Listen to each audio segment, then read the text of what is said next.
Welcome back to Canada's Blonde Moment. I comply with my responsibilities. I comply with the rules well in advance, and the leader of the opposition doesn't take his responsibilities at a time of, well, you should take these responsibilities at any time, but it's particularly remarkable given the stakes in global geopolitics at the moment.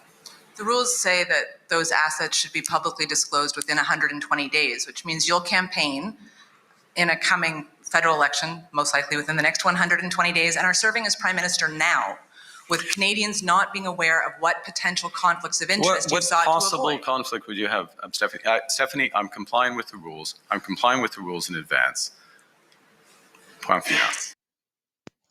Does anyone else not see a problem with why he can't answer a simple question? Because he knows that he's not being fully transparent, correct? And listen to how he speaks to them. Like, it's disgusting. Are you saying you are not open to any conflict of interest?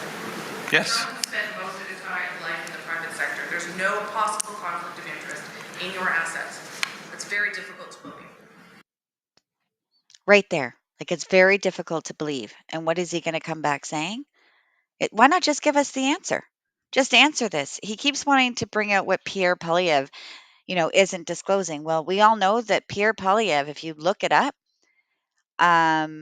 he has complied, but he cannot talk about it. So they want to keep bringing this up, knowing that he can't talk about it. But here we are with a prime minister in place right now that won't respond and answer questions. Here we go. Okay. It all reminds me of Trudeau, like a whole story instead of just an answer.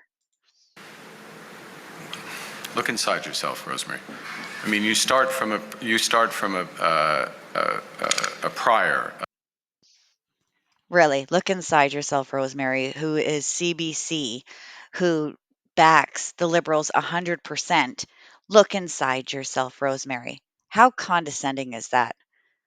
You're ignorant, buddy. You're flippin' ignorant. Of conflict and ill will.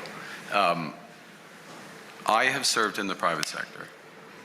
I have stood up for Canada. I have left my roles in the private sector at a time of crisis for our country.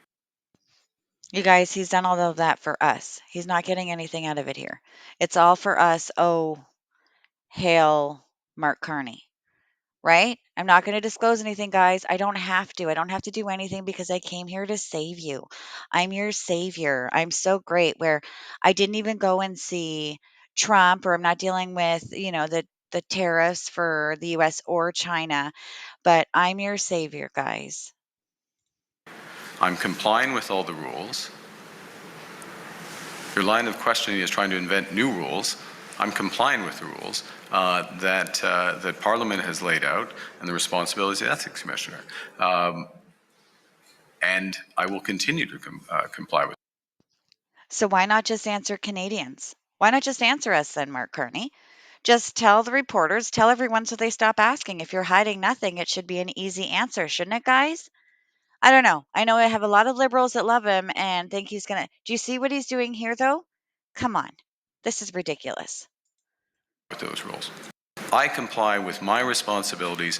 I comply with the rules well in advance, and the leader of the opposition doesn't take his responsibilities.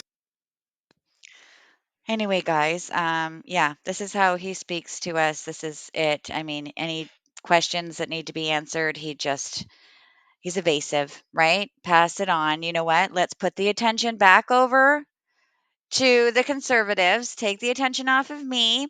You asked me an out and out question, but you know what? Let me bring up the opposition, shall I? That should distract you guys. It's not a distraction anymore, Mark Carney. There's no distraction. Okay. We're not people that see something shiny. I mean, depending on how shiny it is, I am blonde, but you're not distracting us here. Answer the flipping questions.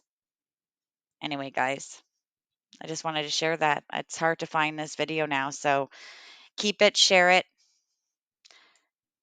That was Canada's Blonde Moment, and I am out.